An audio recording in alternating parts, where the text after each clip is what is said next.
세계 4대 문명지 가운데 하나인 이집트. 특히 모세와 이스라엘 백성의 출애굽의 주 배경이 된 그곳에서 우리는 성서의 발자취를 따라 21세기 새로운 출애굽 여정을 시작해 보기로 했습니다. 우선 이집트의 카이로에서부터 그 여정은 시작됩니다. 이스라엘 백성들이 애굽 생활을 하던 곳에서부터 40년 동안 광야 생활을 했던 주요 장소들을 찾아갈 계획입니다. 성경과 깊은 인연이 있는 나라인 만큼 이집트는 중동 지방에서 가장 많은 기독교 신자들이 있는 국가로도 알려져 있습니다. 그런 이집트에서 처음으로 찾은 곳은 수도 카이로에 자리 잡고 있는 성 조지 교회입니다.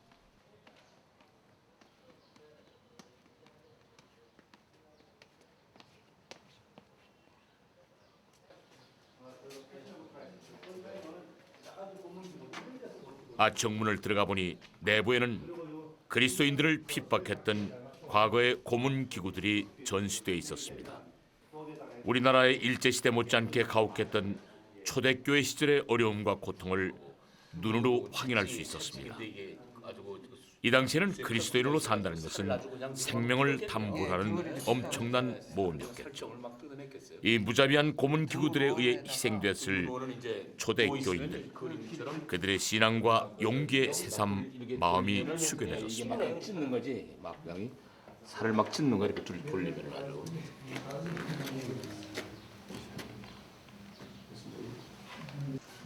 완전히 이거 고문이네. 이건 뭐 사람을 죽이려고 만든 게 아니라 완전한 고통을 주려고 만드는 기구들이네. 이래가지고요. 이래가지고 여기다 잠금 장치를 딱 해갖고 개 끌듯이 그냥 이렇게 끌고 다니. 그리고 말에다가 이제 뭐 딱 여기 어디 고리를 해가지고 날 끌고 끌었겠지. 한편에서는 고문 도구를 직접 체험해 볼 수가 있었습니다. 막상 고문 도구를 직접 해보니 그 비참함과 고통이 얼마나 컸는지 피부 깊이 느껴졌습니다. 그 중에서도 눈에 띄었던 것은 다름 아닌 가시면류관과 십자가였습니다. 가시면류관은 날카로운 못으로 재현되어 있었고 예수님의 두 손과 발을 못 박았던 것과 비슷한 대못도 함께 전시되어 있었습니다. 십자가는 단순히 뾰족한 가시면류관이나 커다란 대못에 의한 육체적 고통이 아닌 우리의 죄의 무게와 크기가 이 십자가보다 크고 무겁다는 것을 의미합니다. 그래서일까요? 한동안 십자가 앞에서 예수님을 떠올리며 그의 고초를 헤아려 보았습니다. 와, 참.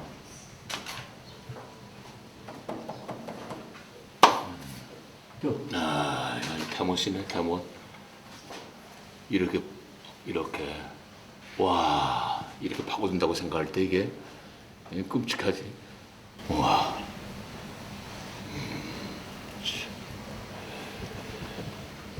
그가 찔림은 우리의 허물을 인하며 그가 상함은 우리의 죄악을 인함이라고 한 이사야 53장 5절 말씀이 가슴 깊이 새겨지는 순간이었습니다. 성지교회는 그렇게 저에게 그리스도인으로서의 삶에 대해 정말 많은 것들을 생각하게 해주었습니다. 실제로 보니까.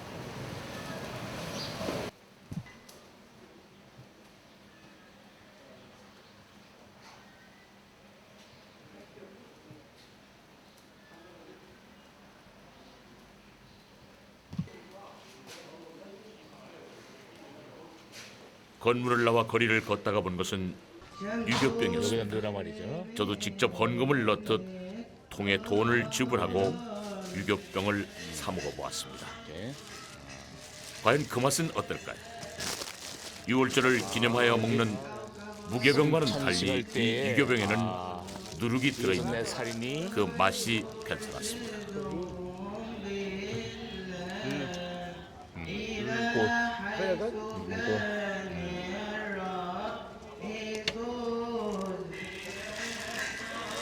لا لا لا صور هنا لا لا ايوه بس كده 지금 그 동방정교의 성찬식에서는 유교병을 씁니다. 무교병이 아니고 유교병. 발효제가 들어가 있어요.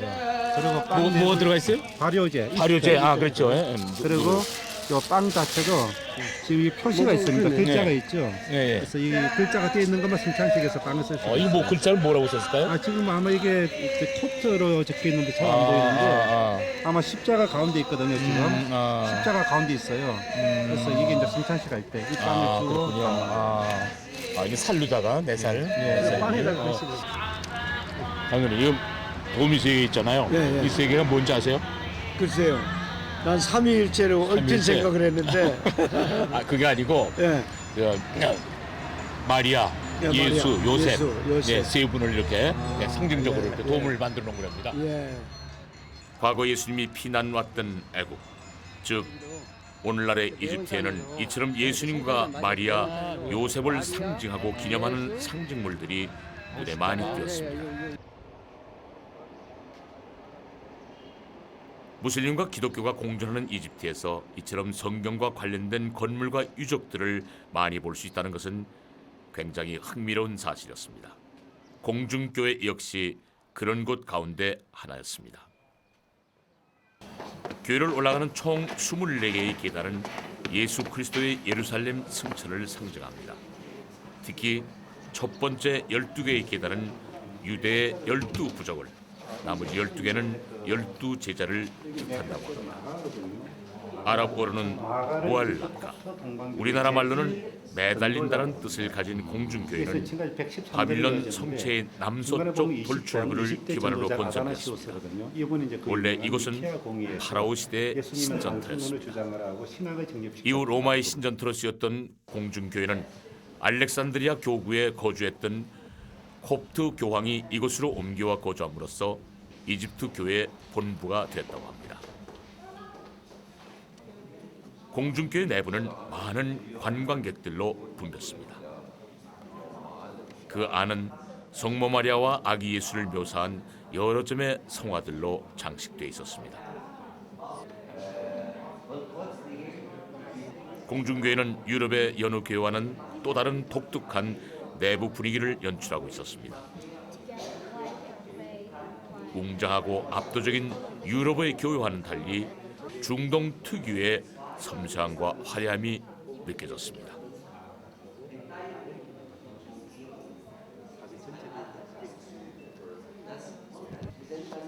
이거 마이크 없어도 돼? 네, 이 공중교회 안에는 13개의 이렇게 기둥들이 되어 있는데요. 이게 상징물로 되어 있는데, 이 12제자를 표시한 겁니다. 이 검정 기둥이 보이시죠? 이 검정 기둥은 가룟 유다, 이 가룟 유다를 표시한 거고, 그 다음에 맨 앞에 있는 이 기둥이 예수님을 상징한 이 기둥이 되겠습니다. 그리고 위에서 대부분 이게 설교를 하셨고요.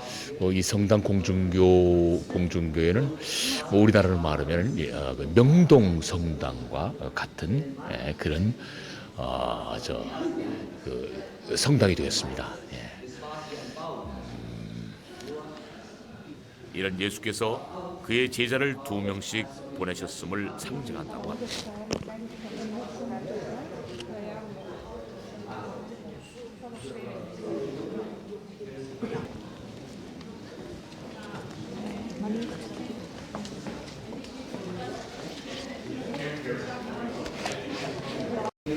그리고 저 앞에 이제 방이 3개가 되겠는데 맨 오른쪽이 사도 요한의 방이 되겠고 이 가운데는 마리아, 그 다음에 맨 왼쪽에 저쪽 끝쪽은 이제 이쪽 그 성인들의 이 방이 되겠습니다. 그 성인들의 방은 어느 누구나 들어가서 다 기도도 할 수 있고 그런데 이 마리아 방과 이 요한의 방은 절대 들어갈 수 없는 그런 방입니다. 교회 계단을 비롯해 설교단 등이 다양한 은유와 상징으로 이루어진 공중교회. 교회의 머리신 예수님을 이곳 이집트 카이로에서 떠올려 볼 수 있다니 감회가 참 새로웠습니다. 네, 이 공중교회라서 그런지 이 설교를 했던 곳이 바로 여기입니다. 아주 공중이네. 여기 또 보니까 이게 설교단이. 예.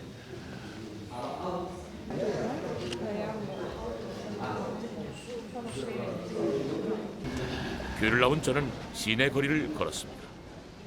거리를 걷다 참 재밌는 구경거리를 발견했습니다. 다름 아닌 이집트의 옛날 사진들. 이게 이제 옛날 모습들. 우리나라 보면 왜 이 흑백 사진은 가지고 옛날 그 모습 그대로네요.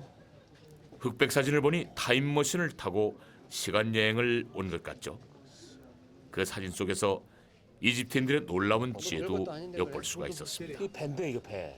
배고 옛날에 물에 잠겨 그 이제 저 피라미드 만들 때 왜 돌 무거운 걸 옮기잖아요. 그러니까는 멀리 못 옮기니까 나일 강물이 범람했을 때 범람하니까 아까 사진처럼 막 그냥 뭐 넘치잖아요. 그 범람했을 때 돌을 옮겨서 그 피라미드 지은 거예요.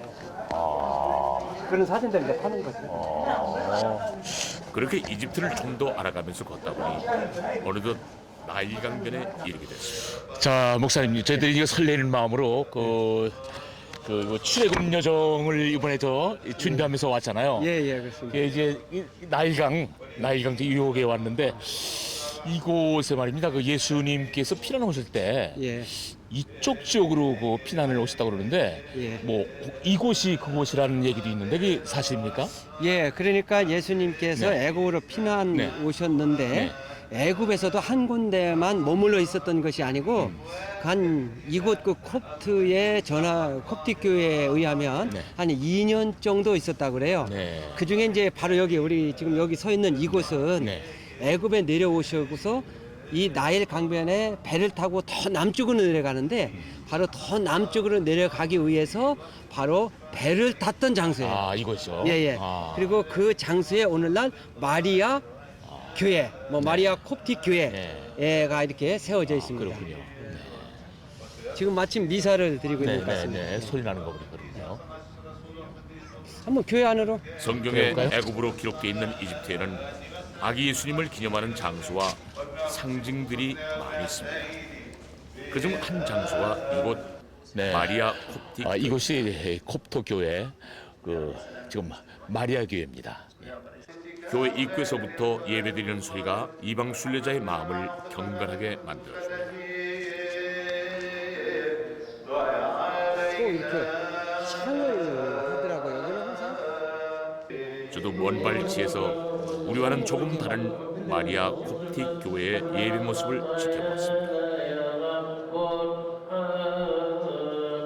마치 성당의 미사와도 같고 모슬렘의 예배와도 같은 풍경이었습니다.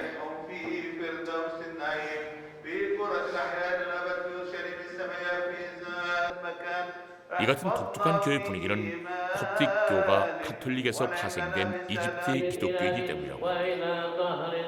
이집트를 뜻하는 애국토수라는 말에서 유래된 콥틱교. 비록 이집트가 헌법상 이슬람 국가로 명시되어 있지만은 이 콥틱교가 이집트 인구의 약 10%를 차지한다고 하니 이집트 기독교의 역사와 자부심의 깊이를 짐작해 볼 수가 있습니다. AD 638년 이 콥틱 교회는 이슬람 세력에 의해 정복됩니다. 그 탄압에 의해 많은 이집트인들이 이슬람으로 개종했지만은 지금까지 신앙을 지켜온 것을 보면은 그들의 믿음이 참 대단하다고 생각됐습니다. 네, 지금 그 예배는 이슬람권의 예배 같지만은 지금 예수를 믿는 이집트 안에 있는 콥토 교회의 지금 예배입니다. 이슬람의 박해로 대개의 중동 국가에서 기독교가 사라진 지금 1900년간 신앙을 지켜온 콥틱 교회의 역사가 제게도 자랑스럽게 느껴졌습니다. 목사님 저기 뭐죠? 뭐 갈대로 뭐 이렇게 한 거 보니까 혹시 모세의 형상이 있는가요? 초상화가 있나? 잘 모르겠는데. 갈대 하면 모세를 생각하시는데요. 이 모세가 아니고요. 네. 그러니까 이집트 콥틱 교회는 네. 성탄절을 1월 7일 날 드려요. 그래서 성탄절을 맞이해서 아기 탄생한 그 장면을 이렇게 모형으로 만들어 놓은 거예요. 그렇군요. 이 세상에 참 빛으로 오신 예수님. 그 예수님을 이곳 이집트에서 아기자기한 모형으로 만나니 정말 반가웠습니다. 이곳 출애굽의 첫 여정지에서 예수님의 탄생과 구원의 의미를 되새겨봅니다. 목사님, 예. 참 이 장소가 이게 나일강 유역이잖아요. 예, 그렇습니다. 갈대 하면은 우리 구약에 예. 뭐 모세를 또 올리지 않을 수가 없는데 예, 예, 아주 그렇죠. 역사적인 그, 예. 그 장소잖아요. 한번 설명 좀 해주시죠. 예, 그렇죠. 그 모세를 네. 그 갈대 상자에 담아서 나일 강가에 띄웠는데 나일 강가에 목욕하고 있던 바로의 딸이 네. 그것을 보고 건진 장소. 네. 바로 그 장소가 되겠습니다. 아 여기요, 이것이요. 예, 예, 예. 예.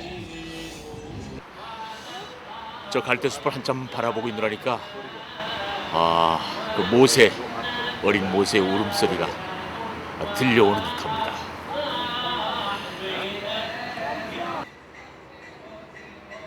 또한 이곳 이집트는 아브라함과도 인연이 있는 곳입니다.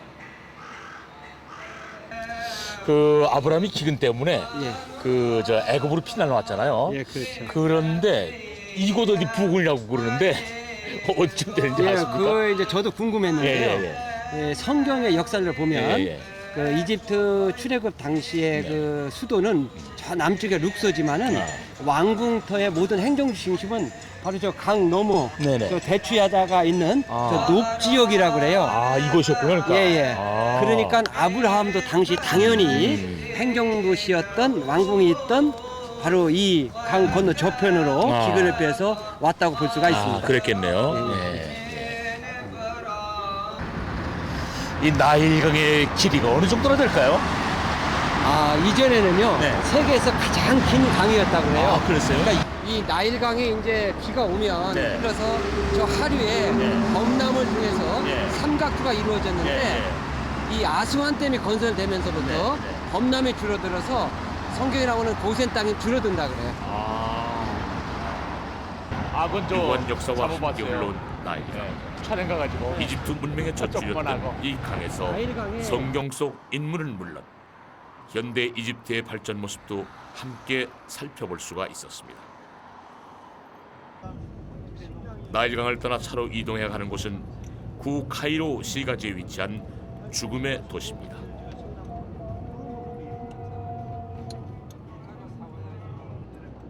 이동하는 동안 창밖으로 보이는 카이로 시내 곳곳에는 제법 볼만한 명소도 많았습니다. 이제 무하마드 알리 사원인데 그 안에 보면은 성경에 왜그 마리아가 옥돌을 깨뜨려서 향유를 했는데요. 그 옥돌로다가 그쪽을 다 만들었어요.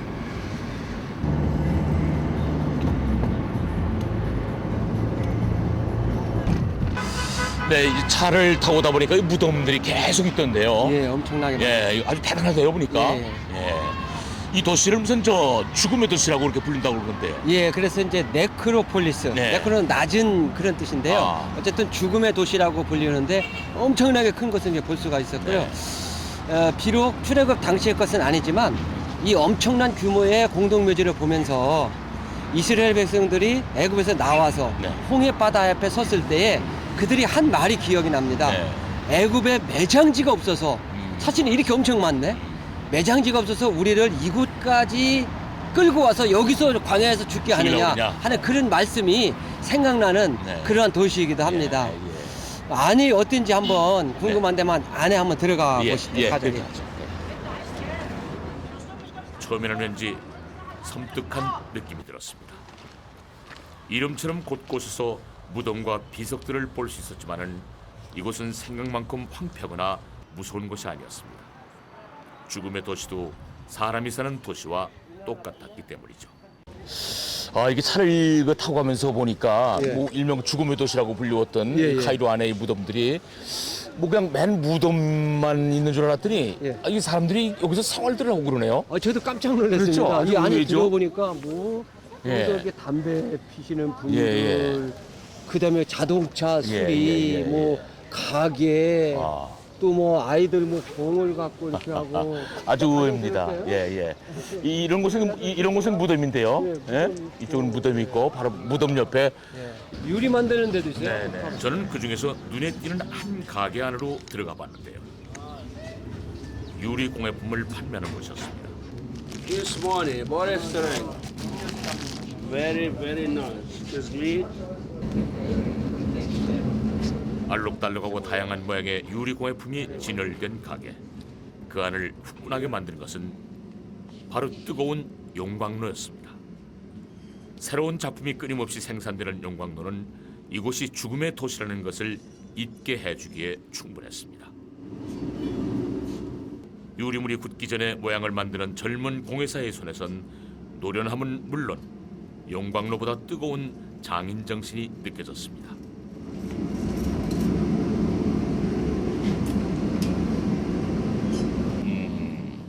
아니나 다를까 그 솜씨는 이집트 카이로를 넘어 외국 방송국에서 취재해갈 만큼 소문이 자자하다고 하는군요. 텔레비전? Yes, this under the television, this Japanese, this America, Belgique, 네, 이저 English.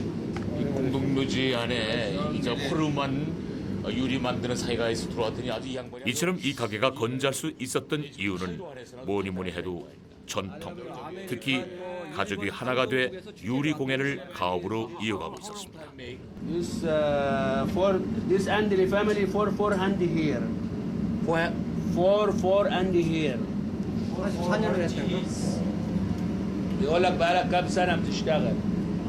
이 그라스를 만드는데 아주 그 가족의 그 자랑이 아주 참 대단합니다. 오래전 할아버지 때부터 쭉 이어서 내려왔다고 그런 얘기 하는 것 같습니다. 제가 본 죽음의 도시는 오히려 전통과 역사를 바탕으로 새로운 일상이 만들어지는 곳이었습니다. 가 있습니다. 삶과 죽음이 생존하는 곳 동일시에 간간히 보니까 저 접시 안테나도 있고 그래요. 그러니까 사람이 산다는 보십시오 저쪽에 바로 이거 접시 안테나도 있고 예. 예. 회교 사원도 예, 있고 뭐. 사원도 있고 아주 사람이 사는 곳이잖아요. 예, 그렇죠. 뭐 빨래도 다 넣어. 다음으로 찾은 곳은 벤 에즈라 회당. 근데 그 벤네스라 그 회당에 써 있는 글귀 예. 모세를 건졌다는 거하고 예. 그 기도를 했다는 거하고 모세가 마지막으로 근데 이게 아람어로 써 있답니다. 아람어로. 아, 예. 뭐 히브리어나 이런 게 아니고 헬라어가 아람어로 써 있답니다. 그게 아주 중요하다고 그러는데. 근데 그 써 있는 그 밑에가 네. 예레미야의 가묘라고 가묘가 있고. 그러잖아요. 예, 예, 예, 가묘라고요. 예. 그러니까 아마 모세하고 예레미야를 이제 같이 묶어서 기념하는 예. 그런 유대인들의 회당입니다. 그렇죠. 예. 뒤에 그 베네스라 이 회당인데 참 이게 들어가기 힘들었는데 아주 몰래 카메라로 찍었습니다. 안에 보니까 그 돌판에 새겨진 게 아람어로 되어 있다고 그러는데 출애굽 전 모세가 마지막으로 기도를 드렸다는 거하고 그다음에 바로의 딸 그 공주가 모세를 건졌다는 그 내용이 아람어로 적혔습니다. 벤 에즈라 회당에 이어 찾은 곳은 바로 오벨리스크입니다.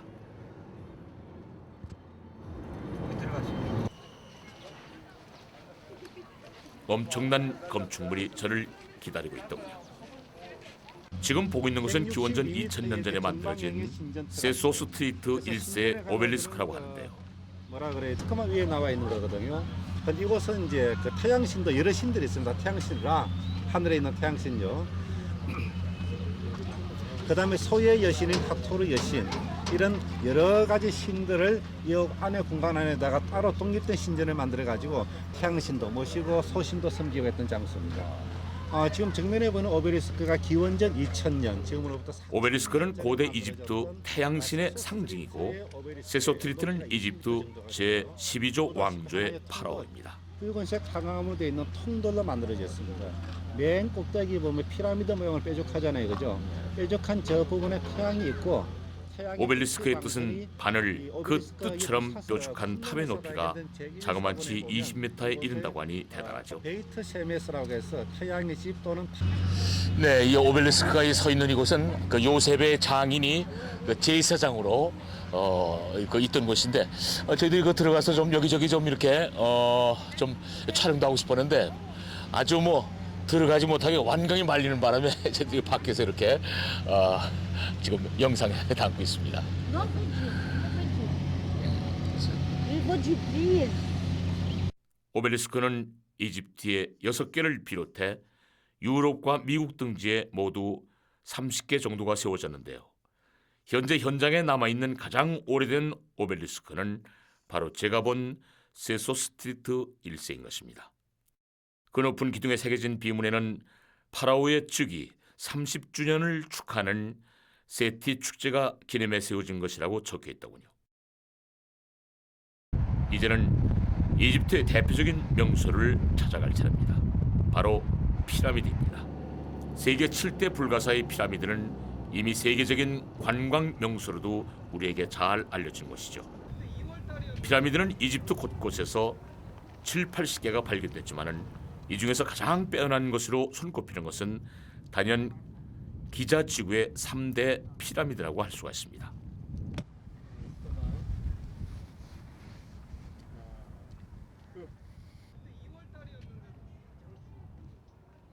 그 중에서 대피라미드로 알려진 쿠팡의 피라미드는 기원전 2650년경 전 만들어진 것으로 이집트의 피라미드 중 가장 크고 오래된 대표 주자라고 합니다.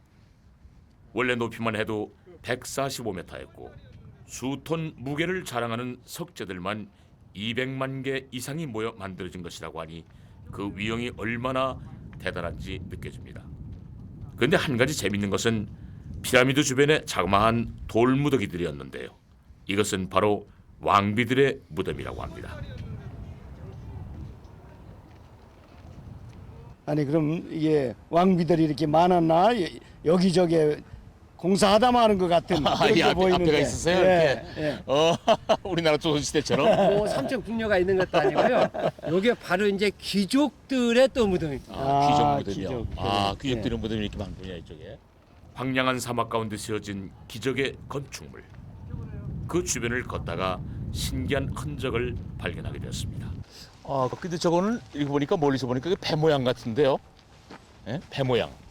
여기에 배가 예. 있을 리가 없잖아요. 예.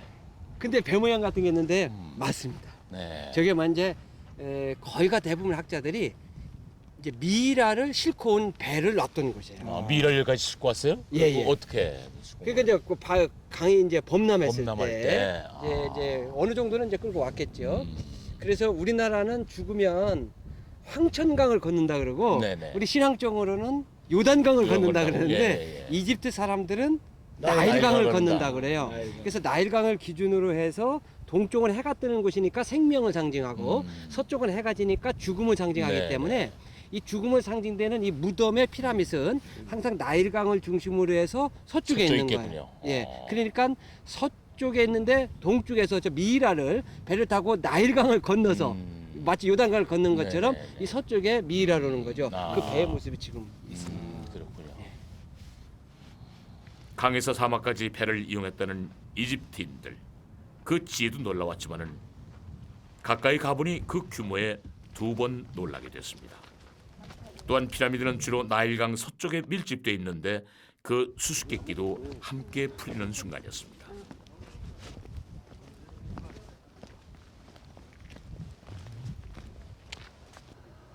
저쪽에도 없었던 건데.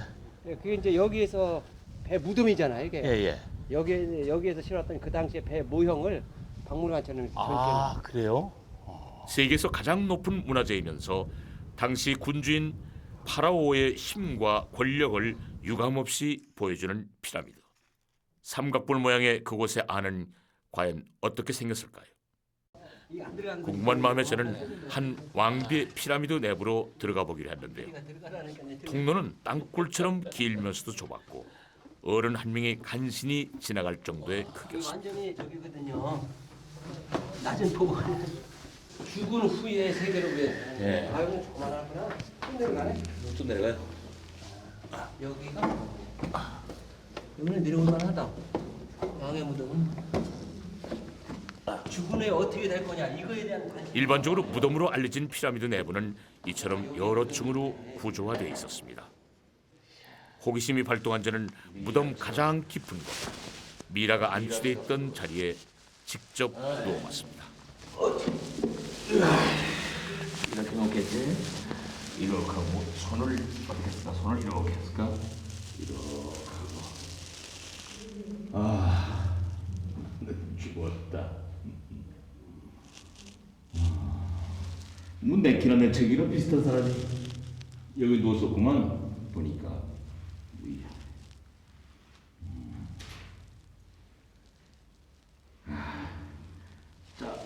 난 부활했습니다. 아니 사니까 난 부활했어. 뭐를 이렇게 뭐를 해요? 얘가 바로 왕비의 무덤이군요. 왕비가 어느 왕비였는지 모르지만 왕비가 누웠던 자리를 내가 무덤에서 부활하신 예수님도 이런 기분이었을까요? 누군가의 영원한 잠자리였을 피라미드는 생각보다 아늑하고 편안했지만 저는 생명의 주님을 다시 한번 떠올리며 그곳을 떠났습니다. 밖으로 나오니 낙타 행상객들이 보입니다. 사막에서 낙타를 보니 반가운 마음이 들었습니다. 기념 촬영에 이어 이왕 내친 김에 낙타 투어까지 해보기로 했습니다. 그런데 이 낙타를 타는데도 이렇게 갖출 건 갖추고 타야 하나 봅니다.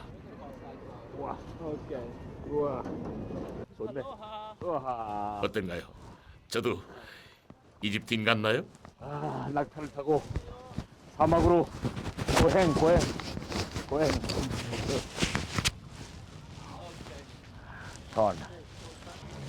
비록 짧은 시간이었지만 전통 복장에 낙타도 타보고 참 유익한 시간이었습니다. 마지막으로 피라미드에서 빼놓을 수 없는 볼거리가 하나 더 있는데요. 바로 스핑크스입니다. 사람의 머리에 사자의 몸을 가진 스핑크스는 왕의 권력을 상징한다고 하죠. 웅장한 피라미드와 함께 이집트를 대표하는 건축물로 손꼽히는 스핑크스.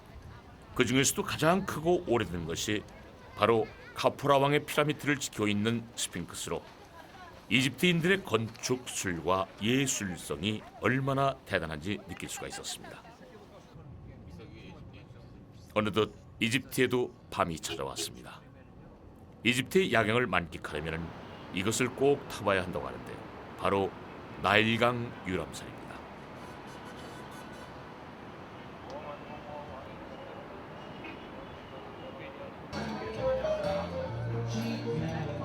꽤 큰 규모의 배에서 저는 세계 각국의 사람들과 함께 맛있는 음식을 먹으며 즐거운 저녁 시간을 보낼 수가 있었습니다.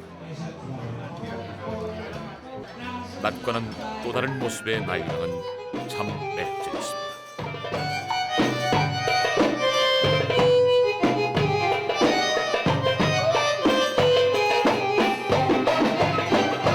나일강이 에집트에는 나름대로 그 젖줄이에요, 그렇죠? 그렇죠. 네, 그리고 보니까 그 나일강으로 인해서 상당히 그 덕을 보고 있는 나라들이 무슨 그 에티오피아를 비롯해서 수단, 뭐 케냐, 우간다 등 뭐 한 6-7개가 되는 예. 모양이에요. 예. 근데 그 우리 성경에 나오면 어떤 그 고센 지역, 예. 고센 지역은 이제 나일강이 네. 범람하면서 네. 지중해 하루로 내려가면서 이제 충족토가 쌓여가지고 네. 아주 비옥한 곳을 형성하는 거죠. 그러니까 나일강 때문에 가장 비옥한 그 나일강 삼각줄이 형성한 것이 이제 가장 큰 거고요. 성경적으로 말하면 그것이 바로 이제 이스라엘 백성들이 히브리인족이 있었던 고센 지역을 고센 이루게 지역. 됩니다. 근데 또 그 고센 지역이 그 왜 그 땅이 비옥하냐 하면은 저쪽 에티오피아에서 그 황토, 그렇죠. 황사가 내려오는 그 흙물하고 예. 그다음에 무슨 케냐나 뭐 다른 아프리카 지역에서 나오는 그 저 동물의 어떤 거저 대소변 그렇죠. 네, 이런 것들이 흘러나와 가지고 그 모이는 곳이 바로 그 고센이라고 그러대요 또. 예, 그럼 왜냐면 고센 지역에서 이제 이게 원만하기 때문에 물 흐름이 네. 천천히 가거든요. 그러니까 이제 충족도가 쌓이는 쌓이는군요. 거죠. 예, 예. 그래서 그 비옥한 땅으로다가 내일 이제 저희들이 한번 그 고센 땅에 고센 가는 눈으로 확인할 수 있겠네요. 눈으로 가보면 이제 얼마나 비옥한지를 확인할 수 있습니다. 신이 주신 축복의 강 나일강. 이런 나일강은 약 6,671km로 세계에서 가장 긴 강이라고 합니다. 또한 고대로부터 사하라 사막을 넘어 북부 아프리카와 적도 이남의 내륙 아프리카를 연결하는 유일한 교통로였고 고대 이집트 문명이 에티오피아에 영향을 준 통로였습니다.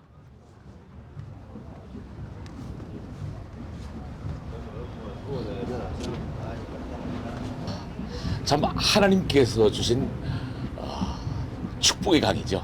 예, 축복의 강입니다. 저도 한번 들어가 봐야겠습니다.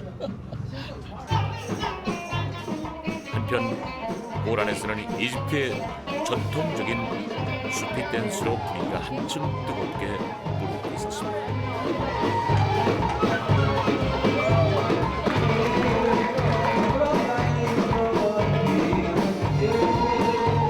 아, 이거지 여자인 줄 알았더니 남자가 저렇게 잘 추네요. 아주 그 표정을 봐서는 꼭 아주 여자 표정 같은데. 슈피 댄스는 치마처럼 생긴 형형색색의 옷을 입고 팽이처럼 빙글빙글 돌며 옷을 벗는 춤입니다. 슈피는 이집트어로 치마를 의미하는데, 하지만 아이러니하게도 슈피 댄스는 남자 무용수들만 출 수 있다고 합니다. 멋진 피날레에도 저는 이렇게 동참하게 되는데, 그렇게 흥겹게 이집트에서의 첫날밤이 저물어 갑니다. 나일강에서의 여우를 안고 맞은 다음 날, 제가 찾은 곳은 숫꽃이란 지역이었습니다. 이곳이 숫꽃이라고 그런 곳이에요? 예, 그렇습니다. 이렇게 예. 이제 허 벌판만 이렇게 남아 있는데요. 네. 아마 저런데 이렇게 발굴을 하게 되면 그 벽돌 흔적 같은 것도 약간 부분이 보이거든요. 네. 여기 지금. 여기. 예. 근데 이 숫꽃은 그 이스라엘이 람셋에서 출발을 하는데 예, 예. 람셋에서 출발해 가지고 첫 번째로 지내진 자리. 아, 맨 처음에. 예, 예. 예, 그것이 바로 숫꽃인데. 이 파면은 뭐 유적이 있을 것 같은데요? 예? 이런데 흔적이죠. 도자기가 있는 곳은 쥐도 그렇고 뭐 이런 것도 이제 약간 형태가 이 이제 도자기 그릇 형태가 많이 남아 있잖아요. 이 벽돌이잖아요. 오두막집이란 뜻을 가진 숫꽃. 지금도 여전히 곳곳서 사람들의 생활 흔적이 발견되고 있었습니다. 네, 이 벽돌들은 이거 출애굽 당시에 그 당시에 이제 그 이스라엘 민족이 살던 주거 형태의 그 벽돌들입니다. 전부 다 잔재에 있는 것들이 전부 이 텔 지역이 전부 다 이 흙벽돌로 전부 다 이렇게 주거 어찌를 저 흙벽돌을 다 이렇게 만들었군요. 예, 전부 다 이 큰 흙벽돌들. 저길 보더라도 그렇고.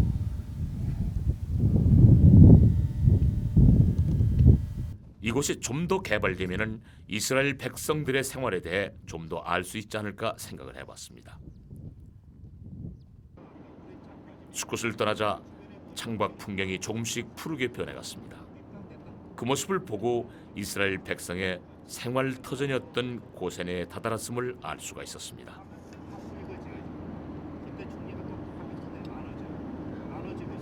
양배추. 이곳은 나일강의 젖줄입니다. 이 지금 운하인데 운하의 줄기인데 이 운하를 따라가게 되면 바로 홍해까지 이르게 됩니다.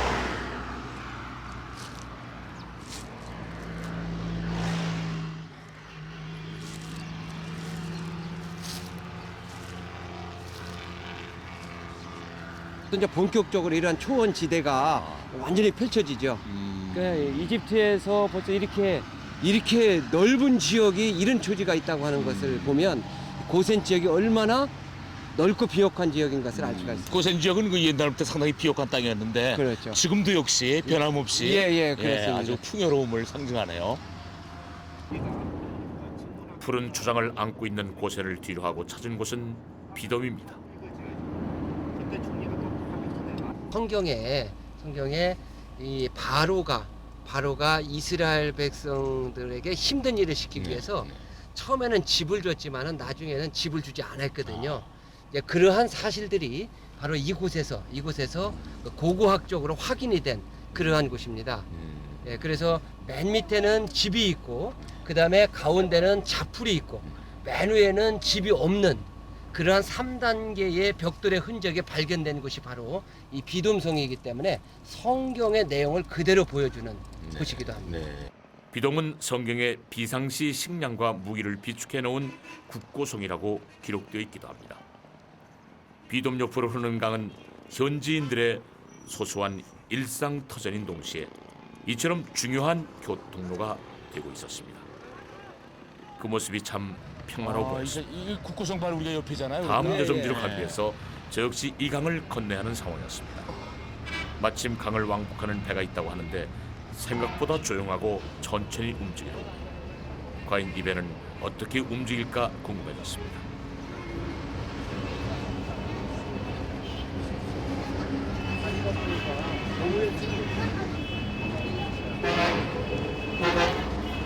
아, 이거로 연결돼 있군요. 이게 뭐 일반 밧줄인 줄 알았더니 아주 쇠줄이네요, 쇠줄. 아, 이거.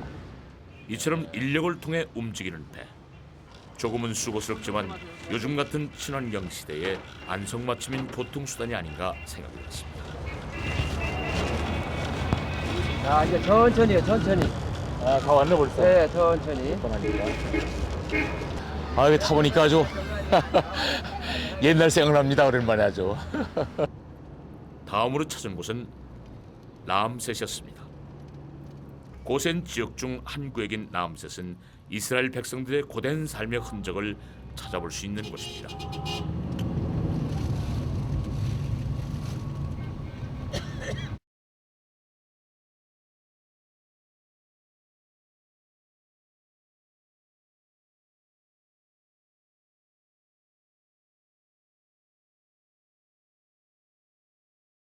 이제는 집을 안 주고 똑같은 수의 벽돌을 만들으라고 그래요. 그래가지고 그 힘든 일을 시킴으로 인해서 자손 번성을 막으려고 했던 그러한 것을 우리가 성경에서 기록해서 이렇게 찾아볼 수가 있습니다. 그래서 여기 출애굽기 1장 보면은 14절 어려운 노동으로 그들의 생활을 괴롭게 하니 곧 흙 이기기와 벽돌 굽기와 농사의 여러 가지 일이라. 하나님께 말씀하셔서 이 벽돌을 굽는 아주 힘든 일을 이렇게 시켜서 이제 인구 증가를 막게 되는 그러한 모습을 지금 이런 집 속에 나타나는 그 벽돌의 흔적을 통해서 우리가 이렇듯 고역으로 이스라엘 백성을 힘들게 괴롭힌 사람은 바로 왕, 즉 람세스 2세라고 합니다. 이 석상이 누구요? 람셋 2세. 람세스 2세 동상. 근데 저 위에 지금 뭐 이렇게 뭐 깨졌잖아요. 예. 여기 원래는 이제 코브라가 이렇게 있었던 건데요. 아, 코브라가. 예, 코브라는 북이집트의 상징이에요. 예, 독수리는 남이집트의 상징인데 이 람셋은 이제 북쪽이니까 위에 코브라가 있었는데 코브라 깨졌네요. 그리고 저쪽에가 부인이라고 그래요. 부인이죠? 뭐 레프로탄이라고 그러는데 레프로탄이 부인 람셋의 와이프가 레프로탄인데 이 내용이 아름다움이 더 아름다워라 하는 뜻이랍니다. 아이고 저도 모르는 거라. 참. 저도 새롭게 알았습니다. 람셋은 신왕국 영문의 내에는 아름다움. 피람셋, 없어요? 즉 네? 아름다움. 람세스의 집이란 간직하고 뜻으로 있습니다. 불렸던 곳입니다. 예, 이 람세스의 석상.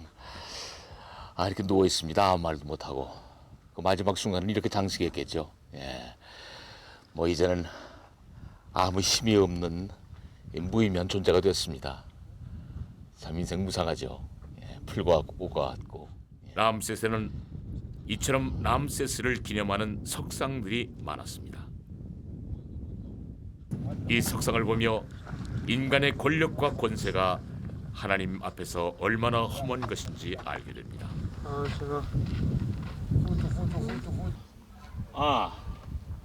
이건 저도 압니다. 예, 성지를 몇 번 다녀보니까 이게 람세스 이게 직인인데 이게 저 태양입니다. 태양 라 또는 레라고 그러고 R-A-R-E 레라고 그러고 람세 스 람세스 람세스라는 이렇게 서양 문자 직인이 이렇게 찍혀 있는 거고 이건 앙크라고 그래가지고 생명을 앙크라고 그래가지고 생명을 나타내는 그런 글씨죠. 예. 우리나라말로는 우자입니다. 바로 우. 여기도 우자가 있네요. 예, 우자. 뭐 이건 잘 모르겠습니다만 이건 삼각형입니다. 7cm. 한편 근처에서는 바로의 돌이라고 불리는 진귀한 돌도 볼 수가 있었습니다. 하얗게 반짝이는 모습이 고급스러워 보이죠. 이 돌은 보석을 가공하거나 왕궁 혹은 바로만 사용하는 물건을 만드는데 사용됐다고 합니다. 잔잔하게 깨진다 그래요. 이거 조금씩. 잔잔하게.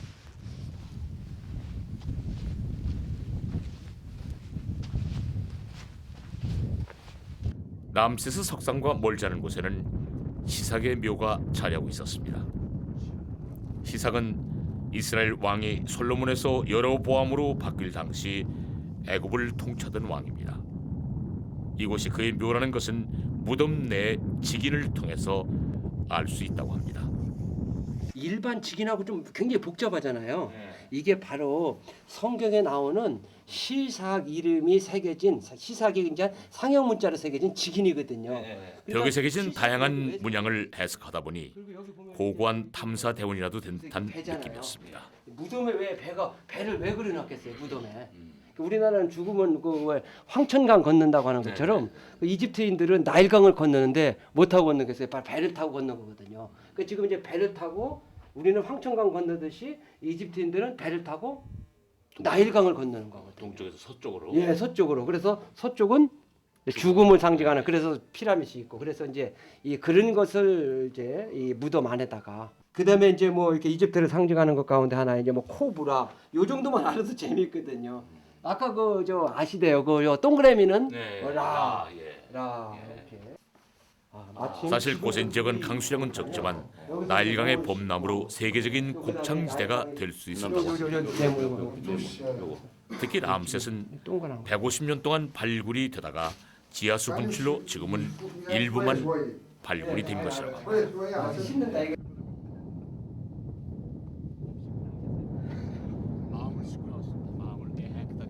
어느새 땅거미가 제법 길어졌습니다.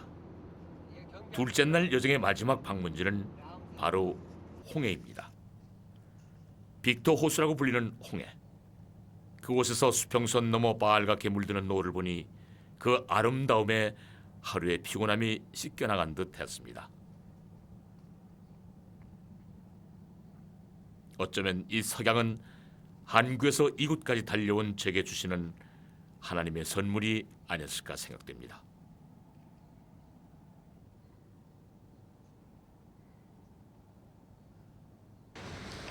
네, 이곳은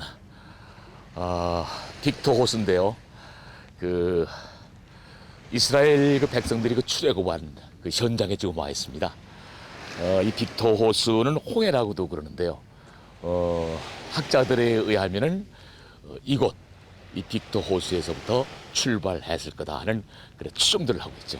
그래서 오늘 제가 그 이스라엘 백성들이 출애굽을 했던 바로 홍해 앞바다에 이렇게 섰습니다. 하지만 홍해는 이스라엘 백성들이 다시 한번 하나님을 불신하게 만드는 장애물이 되고 말았습니다.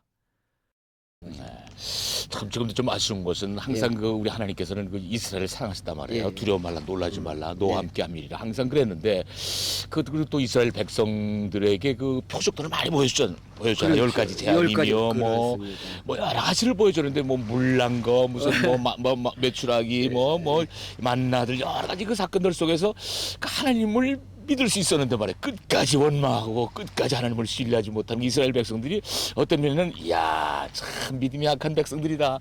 우리 한국의 성도들이 얼마나 대단합니까? 그 우리 같으면 그러지 않았을 텐데. 그러면요 할렐루야 하면하고 참 따랐을 텐데 그런 것들이 좀 이스라엘 민족 생각할 때 좀 아쉽기도 그러니까 해요. 사실은 오늘 우리의 삶 속에서도 마찬가지거든요. 왜냐하면은 이 바다와 바로의 군대를 바라보는 것처럼 우리가 그냥 어려운 환경만 바라보다 보니까 그 바다 밑에 있는 길을 못 본 것처럼 그 어려운 환경 속에서 역사하시는 하나님의 그 인도하시는 길을 못 보는 거죠. 그러니까 하나님이 기쁘신 뜻을 인간이 뭐 상상도 못한 거죠. 예? 우리가 헤아릴 수 없는 하나님의 크신 사랑과 계획, 저 드넓은 홍해를 가른 그분을 신뢰하며 우리 신앙인들이 살아가야 할 모습을 묵상해 봅니다.